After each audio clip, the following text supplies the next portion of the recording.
श्रीमान् वेङ्कटनाथार्यः कवितार्किककेसरी वेदान्ताचार्यवर्यो मे सन्निधत्तां सदा हृदि रामानुजदयापात्रं ज्ञानवैराग्यभूषणं श्रीमद्वेङ्कटनाथार्यं वन्दे वेदान्तदेशिकं लक्ष्मीनाथसमारम्भां नादयामुनमध्यमाम् अस्मदाचार्यपर्यन्तां वन्दे गुरुपरम्पराम् वेदान्तलक्ष्मणमुनीन्द्रकृपात्तबोधं तत्पादयुग्मसरसीर्भृङ्गराजं त्रय्यैन्दकृतभूरिपरिश्रमं धं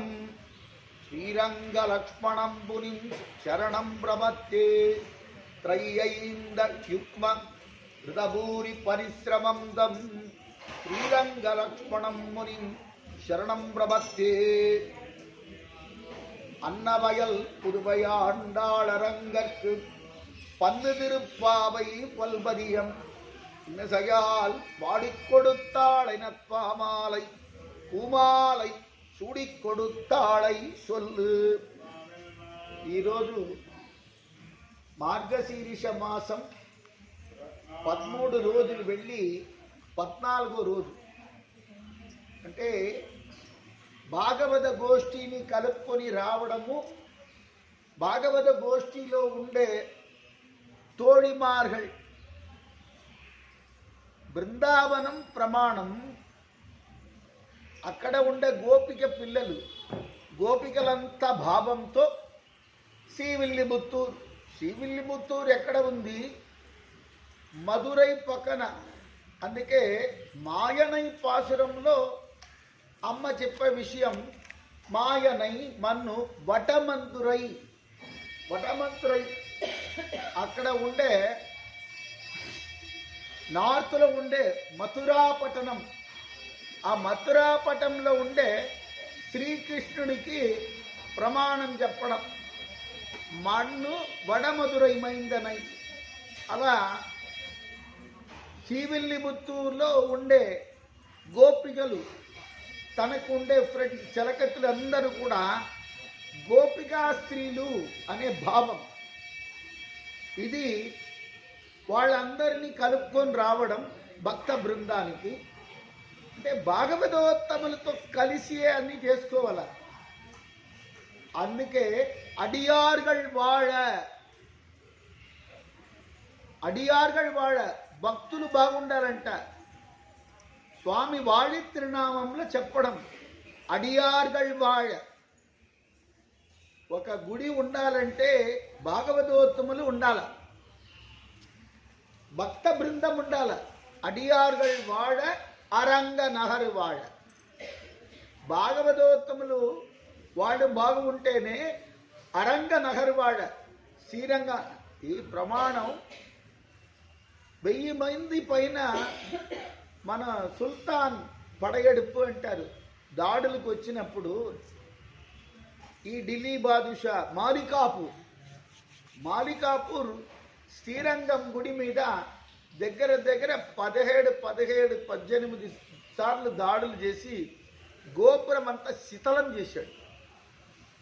ఈ శిథిల విషయంలో కూడా మన కర్ణాటకలో కొన్ని గుడులు దాన్ని కూడా అప్పుడు వెళ్ళిపోయింది. వాళ్ళు కర్ణాటక సుందరమైన భాషలో వాళ్ళు చెప్పడం, సెలయల్లం సెత్తోగి కలయల్లం బత్తో, సెలయల్లం కత్తోగి బలయల్లం బత్తోగి యవన నగర హంపి ఇంగాಗಿದೆ. ఆ హంపి నగరం ఎంత అందమైన నగరం అంట.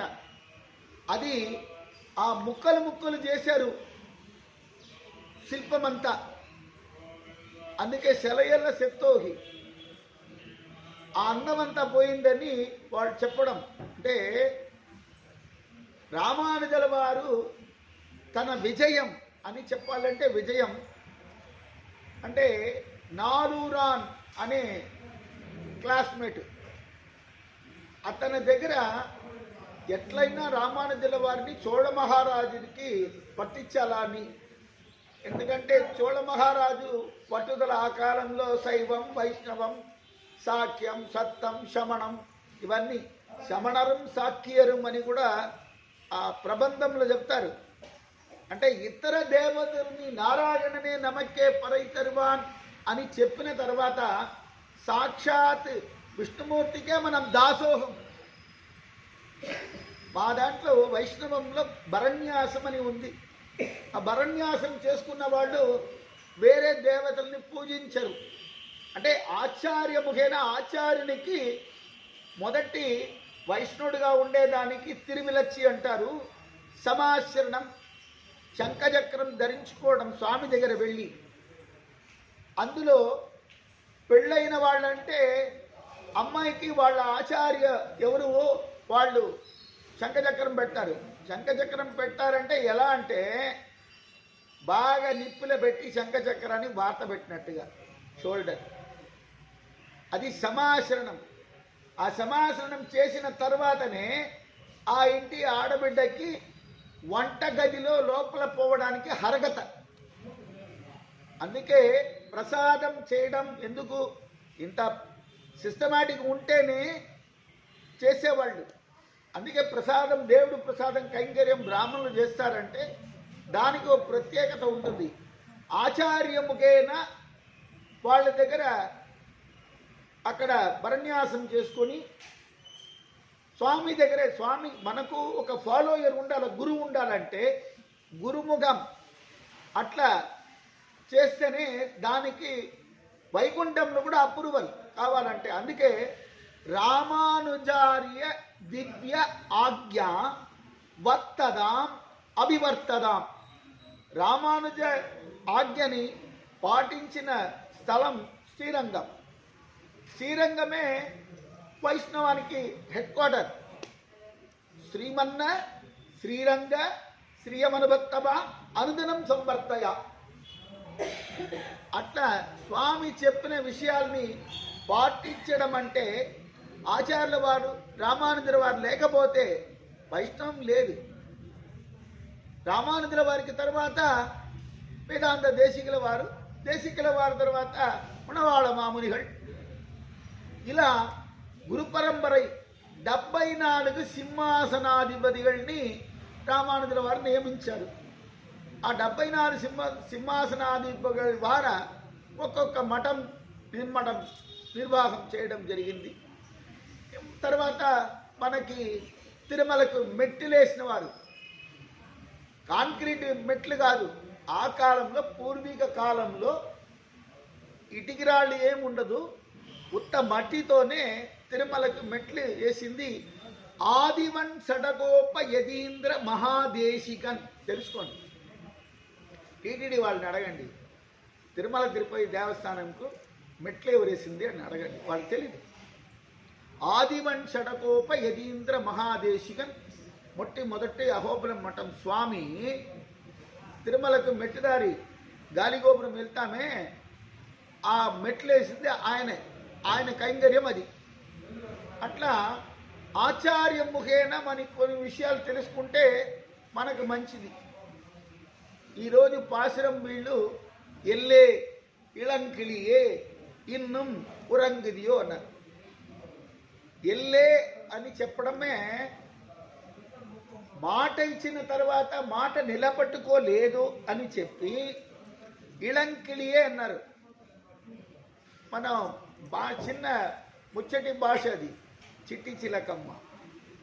ఆ చిలకని ఉన్నట్టుగా ఆమెది రాగం, మధురమైన రాగం. ఆమె కృష్ణ పాటలు బాగా పాడుతుంది, ఆ కృష్ణ స్వభావం ఎక్కువ ఉంది కాబట్టి వీళ్ళు ఎల్లే ఇళంకిళియే అన్నారు. ఇన్నము రంగుదియో ఇంకా కూడా నిద్రనామ అంటే భాగవత ఘోషిని లేపుకొని రావడమే ఒక అదృష్టం ఉండాలా. భాగవతోత్తములు చెప్పిన విషయాన్ని వినడానికి అదృష్టం ఉండాలా. భాగవత కైంకర్యం చేయడానికి అదృష్టం ఉండాలా. కాలిచ్చాడు, తిరుమల చూసి నడవడానికి, గుడికి వెళ్ళడానికి ఇద్దరు చెయ్యి పెట్టాడు అభయం, చెయ్యి జోడించి నమస్కారం చేయడానికి కళ్ళిచ్చాడు స్వామి ఒక అభయ సౌందర్యాన్ని చూడడానికి. ఇలా 9 విధాల భక్తిని నేర్పించిన వాడు ప్రహ్లాద ఆళ్వాన్ అంటారు. ఆళ్వార్గల్ లిస్టులో ప్రహ్లాదన్ ఉంటాడు. ప్రహ్లాద ఆళ్వాన్. గజేంద్ర ఆళ్వాన్ ఎవరికి? ఏనుగుకి. ఏనుగుకి పేరు గజేంద్ర ఆళ్వాన్. శ్రీరంగంలో ప్రాకారం చుట్టుకుని వచ్చేటప్పుడు చిలక మండపం అని ఉంటుంది. ఆ కాలంలో ఉండింది చిలక. ఆ చిలక రంగా రంగా అని అరుస్తుంది. విశ్వరూపంలో ఏనుగు అరుస్తుంది రంగా రంగా. ఇప్పుడు చిలక లేదు, ఆ మండపం ఉంది. అట్లా వీళ్ళు ఈ అమ్మాయిని వర్ణించడం ఇళంకిళియే అన్నది. వెంటనే ఆమెకు ఒక కోపం వచ్చింది. కోపం వచ్చిన వెంటనే సిల్లెండడైమిన్, బా నీ మాటలే చల్లగా ఉంది, అసలే మార్గశీర్ష మాసం, నీ మాటలు ఇంకా చల్లగా ఉంది అంటుంది. సిల్లెండడైమిన్ నంగై మీ పోదరుహిండ్రే. ఇంకా చెప్పిన తర్వాత వీళ్ళు అంటున్నారు, నీ మాట ఆపుకో, వల్లై ఉన్ కట్టురైగల్. నీ మాటలంతా పెద్ద పెద్ద మాటలు. వల్లై ఉన్ కట్టురైగల్. చంద్రమతి పటలంలో వస్తుంది. అది ఇడందనం బాలన ఇడందనం నిధి ఇడందనం నీది ఇడందనం ఇని ఎమకుళ్ళ గది ఇడప్పిను కట్టుర ఇడక్కిలో. అంటే చెప్పిన మాట, ఆ మాటను నిలబెట్టుకోవాలా అని వీళ్ళు చెప్తున్నారు. இன்னும் முறங்குதியோ சில்லென்னடைமின் நங்கை மீ போதருகின்ற వల్లై ఉన్ కట్టురైகள். నీ చెప్పిన మాటలు పెద్ద పెద్ద మాటలంతా నిలబెట్టుకోలేక ఇవి చెప్తున్నావు. వల్లై ఉన్ కట్టురైகள் పండేయుల్ వాయరిదు. అది మేము తెలుసుకున్నాము. ఇప్పుడు నువ్వు రానకుండా పరిస్థితిలో కృష్ణానుభవం నువ్వు ఒక్కదాన్నే అనుభవిస్తున్నావు. వాయరిదం. ఇప్పుడు ఆమె మళ్ళా లోపల నుంచి చెప్తుంది, వల్లీర్గల్ నీంగడే. సరే నేను ఓడిపోయినానమ్మా, మీరే గెలిచారు, మీరే పెద్దవాళ్ళు, ఉండిపోండి అని. వల్లీర్గల్ నీంగడే నానేదా నాయుడిగా, నేను ఓడిపోయినట్టుగానే లెక్క, నాదేనా నాయుడిగా. ఒల్లై నీ పోదాయ్ ఉనకెన్న వేరుడము. అంటే అందరూ కూడా కలిసి మేము భాగవత సమ్మేళనంకు వచ్చిన తర్వాత నీకని స్పెషల్ పూజ ఏంటి, నీకనే స్పెషల్ కృష్ణానుభవం ఎందుకు? ఒల్లై నీ పోదాయ్ ఉనకెన్న వేరుడమై ఎల్లాரும் పోందార్ పోందు ఎన్నికొల్. ఇప్పుడు ఆమె మాట్లాడిన తర్వాత వీళ్ళు చెప్తున్నారు, నిన్న చెప్పినప్పుడు అందరూ ఉన్నారు, వాళ్ళు ఉన్నారు, వచ్చిన వాళ్ళని ఎంచుకో. పోందార్ పోందు ఎన్నికొల్ வல்லானை கொன்றானை எல்லே இளங்கிளியே இன்னும் முறங்குதியோ செல்லன் அடைமின் நங்கைமேல் போதருகின்றேன் வல்லை உன் கட்டுரைகள் பல்டேயுள் வாயரிதும் வல்லீர்கள் நீங்களே நானேதான் ஆயிடுக வல்லை நீ போதாய் உனக்கென்ன வேறுடமை எல்லாரும் போந்தார் போந்து எண்ணிக்கொள் வல் ஆணை கொன்றானை వల్ ఆనై. అంటే కంసుడు ఒక ప్రయోగం చేస్తాడు. ఆ ప్రయోగంలో కువలయాపీడం అనే ఏనుగుని పంపిస్తాడు. ఆ ఏనుగుని సంహారం చేసిన కృష్ణుడు వల్ ఆనై. చాలా బలంగా ఉండే మతం పట్టిన ఏనుగు. వల్ ఆనై కొన్రానై.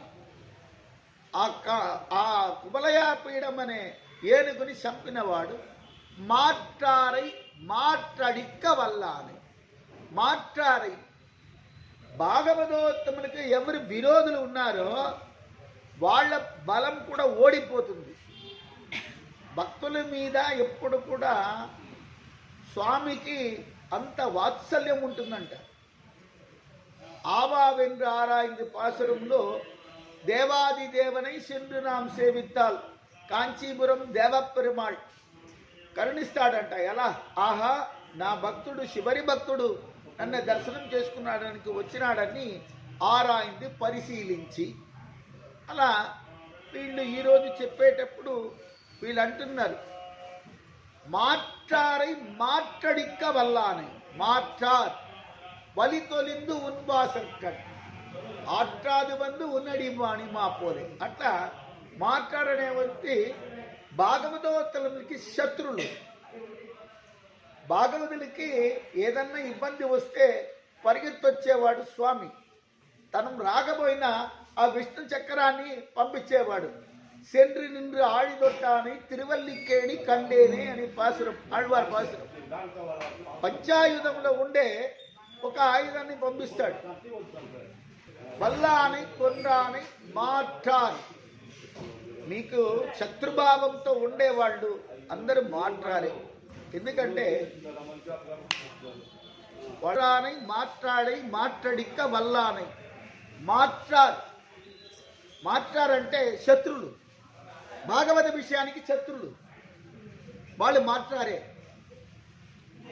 భాగవతోత్తమునికి శత్రువు వాళ్ళు మాట్లాడు. మనం అనుకుంటాను ఒక చిన్న సంకల్పం చేయాలనుకుంటాము. ఆ సంకల్పం చేసేటప్పుడు మాల వేసుకునేటప్పుడు చాలా అడ్డులు వస్తుంది. ఆ సంకల్పం కూడా పరీక్షిస్తాడు స్వామి. ఇట్లా పరీక్షించడం అనేది ఆయనకి ఒక అది ఒక లీలా వినోదం అనుకోండి. ఇక్కడ దుర్వాస మహర్షిని మనం ఉదాహరణ తీసుకోవచ్చు. దుర్వాస మహర్షి ఎప్పుడు కూడా శాపం ఇచ్చేవాడే. దుర్వాస మహర్షి ద్వారకపట్నంలో శ్రీకృష్ణుడు ఏకాదశి ఉపవాసం ఉండి ద్వాదశి పారణకి దుర్వాస మహర్షిని పిలుస్తాడు. సాక్షాత్ శ్రీకృష్ణ పరమాత్మ. అప్పుడు దుర్వాస మహర్షి చెప్తాడు, నీ ద్వారక బాగుండదు, అది ఉప్పు ప్రదేశం, అది చేపల స్మెల్ వస్తుంది, అక్కడంతా నేను రాను, చాలా కష్టం, ఎండ ప్రదేశం అంటాడు. స్వామి నాకు ఎవరు లేదు దిక్కు, మీరు రావాలా అని ప్రార్థిస్తే దుర్వాస మహర్షి తర్వాత ఒప్పుకుంటాడు. సరే వస్తాను, కానీ ఒక విషయం, మృగాలు ఉండే తేరు మీద నేను ఎక్కను. తేరంటే ఏముండాలా? ఏనుగునో గుర్రమో ఆ కాలంలో ఉండాల. అది మృగాలు ఉండే తేరు మీద నేను ఎక్కను అంటాడు. సరే, ఈ మాటకి కట్టుబడి కృష్ణ పరమాత్మ రుక్మిణి ఇద్దరు దుర్వాస మహర్షిని తేరులో కూర్చోబెట్టి లాగుతున్నారు. లాగేటప్పుడు ఎండ భరించలేక రుక్మిణి మాతాకి దాహం వేస్తుంది. ఆ దాహంలో ఆ నీళ్లు కావాలా అనిపిస్తుంది రుక్మిణికి. కృష్ణ இதுக்கு மேலே என்னால் ஒரு காலடி வைக்க முடியாது, దాహం ఎడుగద్దు అనిన తర్వాత కృష్ణుడు ఏం చేస్తాడు, ఈ వేల్ని నొక్కుతాడు భూమి మీద. నొక్కితే అక్కడ నుంచి నీళ్లు పైకి వస్తుంది, గంగ. దాన్ని ఏమంటారంటే కృష్ణుడు పాదం పడింది కాబట్టి ఇప్పుడు రేపు చూసుకుంటా. ఈ శరణ గంగ అనేది అక్కడి నుంచి కృష్ణ పాదం నుంచి బయటకు వచ్చింది నీళ్లు కాబట్టి అది శరణ గంగ. ఆ గంగ నీళ్లు తీసుకొని వీళ్ళు కొంచెం అంటే ఇప్పుడు ఎండకు తిరుగుతాము, తిరిగిన తర్వాత నీళ్ళని చూస్తే ఆనందం వస్తుంది. ఆ ఆనందంలో శ్రీకృష్ణుడు రుక్మిణి మాత కొంచెం ఆ నీళ్ళలో ముంగి పోతున్నారు. దుర్వాస మహర్షికి కోపం వస్తుంది. ఏ అతిథిని పిలిపించి కూర్చోబెట్టి మీరు ఆ నీళ్ల కోసం ఇట్లా చేస్తున్నారు, ఈ ప్రదేశం అంతా ఉప్పాగా కడవదు, ఈ నీళ్ళంతా ఉప్పైపోవాలని శాపం ఇస్తాడు. అందుకే ద్వారకలు వెళ్తే 8 కిలోమీటర్ వరకు ఉప్పు నీళ్ళే ద్వారక ప్రదేశంలో. అందుకే ప్రసాదం అంటే మన ఊర్లాగా పొంగలు పులిహోర అంతా పెట్టరు, బయట అమ్ముతారు స్వీట్, మిల్క్ స్వీట్. అది తీసుకొచ్చి ద్వారక కృష్ణుడు ఇస్తే వాళ్ళు స్వామికి పెట్టి మీకు ఇస్తారు. అది నార్త్ సైడ్ ఎక్కడ పోయినా అంతే, ఆ ఫాలో చేయడం. కానీ బృందావనంలో మటుకు మన సౌత్ ఇండియన్ ఒక టెంపుల్ ఉంది, అది మద్రాస్ మందిర్ అంటారు, రంగజీ మందిర్, రంగనాథ స్వామి గుడి ఉంది బృందావనం. ఇది ఆ కాలంలో సింహతాండవన్ ప్రయత్నం చేసి అది కట్టిన గుడి. అక్కడ ఈ దుర్వాస మహర్షి ఇప్పుడు ఉప్పై కడవదు అని శాపం ఇచ్చేశాడు, ప్రదేశం అంతా ఉప్పు అయిపోయింది. భార్యాభర్తలు ఇద్దరు కలిసి నన్ను అవమానించారు కాబట్టి మీరు విడిపోవాలని శాపం ఇచ్చాడు. శ్రీకృష్ణుడు గుడి ఒక చోట్లో, రుక్మిణీమాత గుడి 8 కిలోమీటర్ తర్వాతనే ద్వారకలు. ఇది భగవత్ అపచారం. భగవత్ అపచారం తనకి జరిగింది, శ్రీకృష్ణుడు పర్వాలేదని వెళ్ళిపోయినాడు. భాగవత ఆచారం ఇంకొంటుంది, భాగవత అపచారం. భాగవతోత్తముడు అంబరీషుడు, అంబరీషుడు అనే భక్తుడు. ఈ అంబరీషుడు ఏకాదశి ఉపవాసం ఉండి ద్వాదశి పారణ కోసం ఇదే దుర్వాస మహర్షి దగ్గర వస్తాడు. ఇప్పుడు దుర్వాస మహర్షికి అహం మించిపోయింది. నేను చెప్తే నేను కృష్ణుడికే శాపం ఇచ్చినవాడు కదా అన్నట్టుగా అనుకుని నేను రాలేను పాలనకి అంటాడు. స్వామి మిమ్మల్ని తప్ప గది ఎవరు లేదు, మిమ్మల్నే కొంచెం నేను అనుకున్నాను కాబట్టి మీరు రావాలా అని అంటే, సరే వెళ్ళి వస్తాను, చాలా ఆలస్యం అవుతుంది అన్నాడు. సరే అన్నాడు. కావాలని చాలా ఆలస్యంగా పోతాడు. అంటే ఏకాదశి కంప్లీట్ చేసి ద్వాదశి గడియలు వచ్చేస్తుంది, అప్పుడు పారణ చేయాలి. పారణ అంటే ఉపవాసం ఉండి పొద్దున్నే అన్నం భోజనం తీసుకోవాలి. భోజనం ఫుల్ తీసుకోపోయినా అక్కడ కొద్దిగా ఔషియాకు, సుండకాయ అంటారు, అది నెల్లికాయ, ఇది తీసుకోవాలి. ఇక్కడ ఏమీ లేదు. ఆయనకి నేనేం చేయాలా కొంచెం ఆలోచన చేసేప్పుడు పెద్దవాళ్ళు చెప్తారు, తులసీ తీర్థం, స్వామికి చెందిన తులసి తీసుకుని ఆ తీర్థం తీసుకోండి, పారణ చేసినట్టుగా సమానం అని చెప్తున్నారు. ఇంకా ఈయన తులసి తీర్థం స్వీకరిస్తాడు. దుర్వాస మహర్షి వచ్చాడు. ఇప్పుడు ఏం చేశారన్నాడు.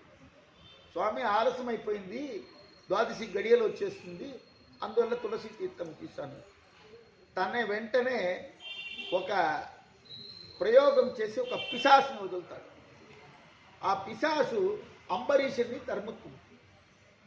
అంబరీషుని ప్రార్థన చేస్తున్నాడు, నేనేం తప్పేం చేశాను, సత్యంగా ఉపవాసం ఉండి శ్రీకృష్ణ కీర్తన చేశాను, ఇప్పుడు నాకు శాపమా ఇది అని ప్రార్థన చేసేటప్పుడు ఈ దుర్వాస మహర్షి ఇలా చేసిన తర్వాత అంబరీషుడు విష్ణుమూర్తిని ప్రార్థన చేస్తాడు. అప్పుడు స్వామి చక్రాన్ని పంపిస్తాడు, సుదర్శన చక్రం. కనకరదు చక్రం, బాసురారమ్య చక్రం, గిరివర గురు చక్రం, కేశవస్వామి చక్రం, అసుర నిధన చక్రం, కాలదండాగ్ని చక్రం, భవతు చక్రం, బాంధవో విష్ణు చక్రం. ఆ చక్రం మహిమలు ఎట్లా ఉంటుందంటే, వేదాంత దేశికల వారు సుదర్శన అష్టకం అని 8 స్తోత్రాలు, అది అష్టకం. అష్టకం అంటేనే 8. దాంట్లో చెప్తారు, ప్రతిభటేశేరేణి భీషణ వరగుణస్తోమ భూషణ జనిభయస్థాన కారణ జగదవస్థాన కారణ నిఖిల దుష్కర్మ ఘర్షణ నిగమశత్తర్మ దర్శన జయ జయ శ్రీ సుదర్శన, జయ జయ శ్రీ సుదర్శన. ఈ సుదర్శనాష్టకం చెప్తే విరోధులని కాపాడుతాడు స్వామి. విరోధులని అందరినీ సంహారం చేసి రక్షిస్తాడు. అందుకే ఆదిమూలమే అని గజేంద్రాళ్వాన్ అరిసినప్పుడు చక్రాన్ని ప్రయోగించాడు.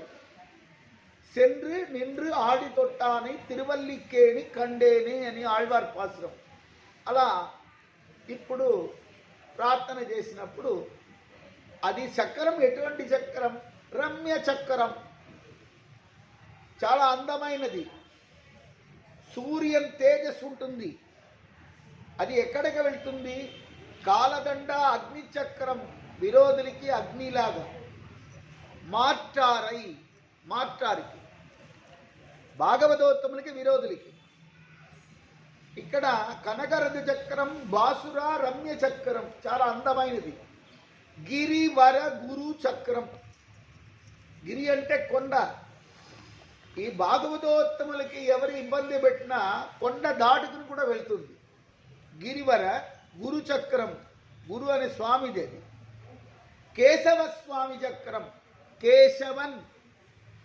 కేశవన్ తిరునామం చెప్పి బయట వెళ్ళామంటే మన కార్యం జయమవుతుంది. అందుకే కేశవన్ తిరునామం. కేసి అనే అసురుణ్ణి సంహారం చేసిన వాడు కాబట్టి వాడు కేశవన్. అలా మాట్లాడై మాట్లాడిక వల్లానై మాయనై. మాయనంటే మనందరినీ కూడా మాయా లీలలో ముంగిచ్చి మనకు సుఖమిస్తాడు. సుఖమిచ్చి పరీక్షించడం. ఫస్ట్ ఎంజాయ్మెంట్ ఇస్తాడు. ఎంజాయ్మెంట్లో మితమింజిపోయి మరిసిపోయి తర్వాత దానికి ఒక శిక్షణ పడుతుంది. శిక్షణ అంటే ఇప్పుడు ధన్వంతుడు అనుకోండి, తర్వాత ధన్వంతుడికి అష్టదారిద్ర్యం ఇచ్చేస్తాడు. ఈ విషయంలో దేవేంద్రుడు చాలా అవస్థలు పడతాడు. దేవేంద్రుడికి ఒక లక్ష్మీహారం ఇస్తాడు. ఇచ్చేటప్పుడు అది చాలా నీచంగా ఇట్లా తీసుకుంటాడు. ఏనుగు మీద ఉన్నాడు, ఆ ఏనుగు తొండ నుంచి ఇట్లా తీసుకుంటే ఆ వీధిలో పడుతుంది ఆ మాల. దానికి ఇదే దుర్వాస మహర్షి నువ్వు ఇంద్రలోకమంతా వదిలేసి కిందకు వస్తావని శాపం ఇస్తాడు. మళ్ళా ఆ శిష్యులు ఆయన భంగపడడం, ప్రార్థన చేయడం, అమ్మవారి దగ్గర ప్రార్థన పడి అది తెచ్చుకుంటాడు. చరిత్రలో చాలా ఉన్నాయి. అట్లా మనుషులు కూడా అహంభావం మితమించిపోతుంది.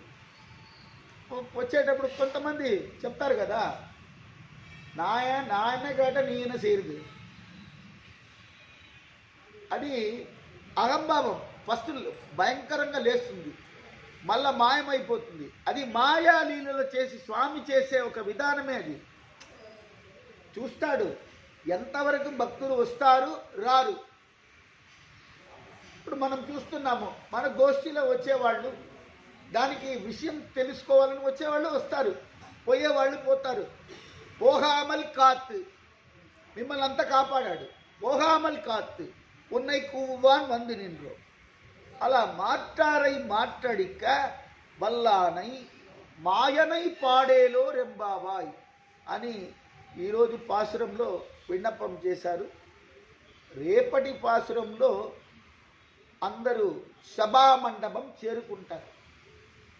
ఇప్పుడు అందరూ తోడిమారి దగ్గరంతా పోయి ప్రార్థించి వాళ్ళందరినీ గుడికి రమ్మని చెప్పి రేపటి పాసురంలో అందరూ స్వామి ఒక సభా మండపానికి వచ్చి చేరుకుంటారు.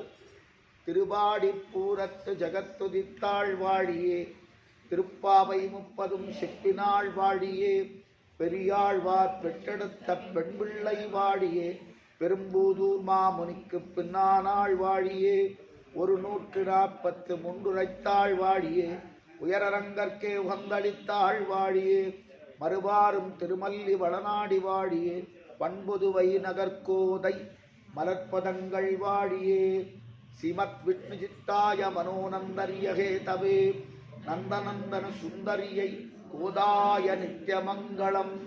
ஆண்டாள் திருவடிகளே சரணம்.